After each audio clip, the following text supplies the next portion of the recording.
Border से सूत्रों के हवाले से बड़ी खबर एक दर्शकों को बता देते हैं। पाकिस्तान की फौज ने एलओसी पर तैनाती बढ़ा दी है। पाकिस्तान की फौज सीज फायर का उल्लंघन कर सकती है। सीज फायर उल्लंघन की घटनाएं बढ़ने के आसार जताए जा रहे हैं। भारत ने जवाबी हमले की भी तैयारी कर ली है पूरी। सीज फायर का वॉयलेशन हो सकता है। पाकिस्तान की ओर से इस तरह की जानकारियां मिल रही हैं। चूंकि एलओसी के पास अपनी फौज बढ़ाई गई है पाकिस्तान की ओर से, भारत भी पूरे तरीके से तैयार हो चुका है। सीज फायर वॉयलेशन अगर किया जाता है पाकिस्तान की ओर से तो फिर भारत भी मुंहतोड़ जवाब देने के लिए इसका पूरे तरीके से तैयार है। यूके देवनाथ सर, डिप्लॉयमेंट अपनी एलओसी के पास बढ़ाई है पाकिस्तान ने, भारत पूरी तरह से तैयार है मुंहतोड़ जवाब देने के लिए। क्या आपको लगता है कि सीज फायर वॉयलेशन पाकिस्तान करेगा? पाकिस्तान की आर्मी का ये आकलन है कि भारत जो है वो सीजफायर वायलेशन अगर पाकिस्तान करता है और भी ज्यादा एलओसी के उस पार से उपद्रवी हरकतें करता है, तो उनका आकलन ये है कि भारत की जो फौजें हैं वो छोटे हथियारों का भी इस्तेमाल करेगी और वो भी सिर्फ एलओसी के इस तरफ या एट द मोस्ट छोटे हथियारों का इस्तेमाल करेगी, जैसे लाइट मशीन हो गई, मीडियम मशीन गन हो गई या रॉकेट लॉन्चर हो गया। इनका इस्तेमाल तक ही करेगी। उनका आकलन ये है, मिलिट्री असेसमेंट ये है, अप्रेजल बोलते हैं हम लोग फौजी भाषा में, कि भारत की फौज लॉन्ग रेंज आर्टिलरी, हमारे पास ऐसी तोपें वहां पर हैं, M777 हॉविट्जर्स हैं, बोफोर्स हैं, जो कि सुपर चार्जर लगा के 30 किलोमीटर 40 किलोमीटर तक एंगेज कर सकती हैं। लेकिन उनका आकलन ये है कि हम हमारी हैवी आर्टिलरी का इस्तेमाल नहीं करेंगे। ठीक है यूके देवनाथ ये सर, है कि आप बने रहिए मेरे साथ, आऊंगी आपके पास मैं एक बार फिर से। तो देखिए 5 अगस्त करीब है, 5 अगस्त को 370 हटे 5 साल पूरे हो रहे हैं और ऐसे में जानकारियां ये मिल रही हैं कि बड़ा हमला किया जा सकता है आतंकियों की ओर से। अजय मेरे साथ जुड़ गए हमारे संवाददाता। अजय, एजेंसीज पहले ही इस वक्त पूरी तरीके से अलर्ट मोड पर हैं, एक्शन मोड में हैं, पिछले दिनों जो हमले हुए, लेकिन अब जब 5 तारीख नजदीक है, जब 5 साल पूरे हो रहे हैं 370 हटे हुए, तो क्या और ज्यादा चौकसी बरती जा रही है? इनपुट्स क्या मिले हैं एजेंसीज को?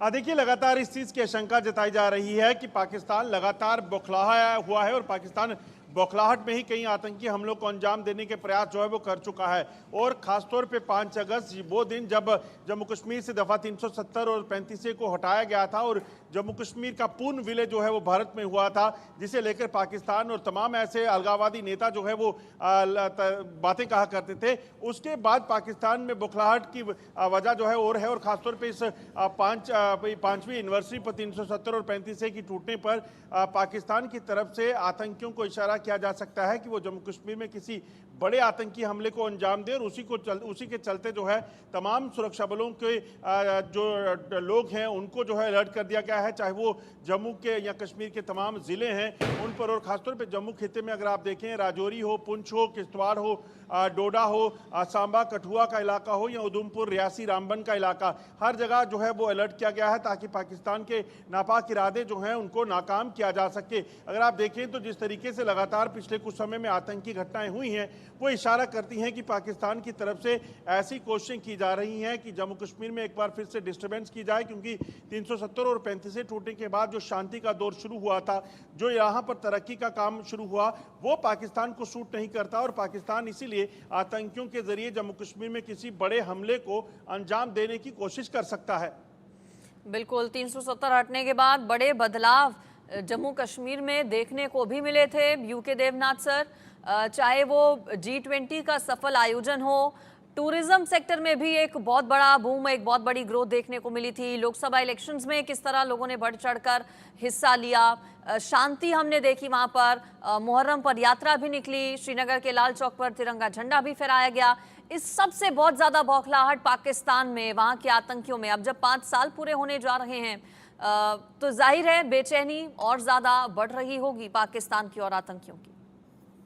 पाकिस्तान की जो सरकार है वो बहुत कोशिश कर रही है कि पाकिस्तान की जो आम आवाम है उनका ध्यान भटकाया जाए कि बलूचिस्तान में क्या हो रहा है, खैबर पख्तूनख्वा में क्या हो रहा है। तो खैबर पख्तूनख्वा और बलूचिस्तान में हर रोज शांति प्रिय प्रदर्शन हो रहे हैं और पाकिस्तान की फौज, उनकी रेंजर्स, उनकी बॉर्डर कॉन्स्टेबलरी उस पर कंट्रोल करने से फेल हो गई है।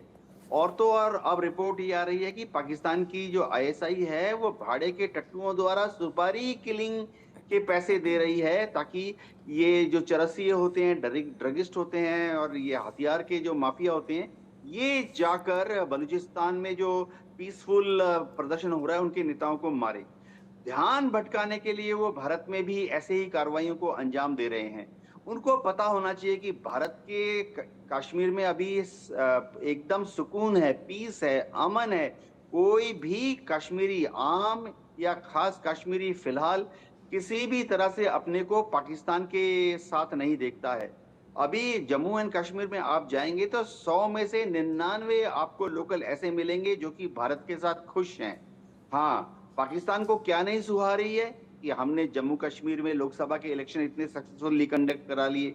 हमारी जो वोटिंग परसेंटेज है वो 2019 में 34% थी, इस बार 56% हो गई है।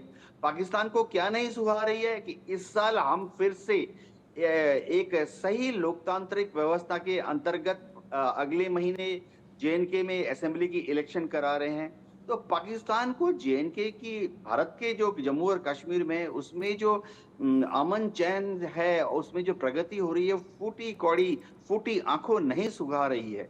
इसीलिए वो बार बार ऐसी अड़चन पैदा कर रहा है। लेकिन मैं आपको बता दूं कि भारत की इंटेलिजेंस एजेंसीज जी। की खबर है कि ये लोग कहां से कैसी गड़बड़ियां करने वाली हैं।